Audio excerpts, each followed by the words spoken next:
নেই। বিয়ে যখন করেছি পাশর তো আমি করবই, তবে তোর সাথে না, আমার ভালোবাসার জানের সাথে। জান আসো। মানে আপনি এসব কি বলছেন? এখনই টের পাবি। জান আসো। আমি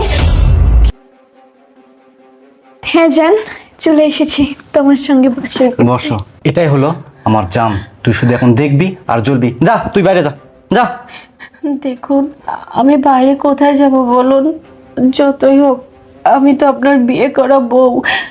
তবে আপনি আমার স্বামী, আপনি যা করবেন আমি সব মেনে নেব, কিন্তু দয়া করে আপনি আমাকে এই রুম থেকে বের হতে দেন না।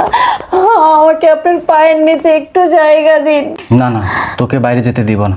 তুই যদি বাইরে যাস তাহলে সবাই জানাজানি হয়ে যাবে আর আমার মান সম্মান নষ্ট হবে। তুই এক কাজ কর, বাসার ওই কোণে যে ঘুমা যা। তুই রুমের কোনায় গিয়ে ঘুমা যা। নিচে নাম, নাম বলছি।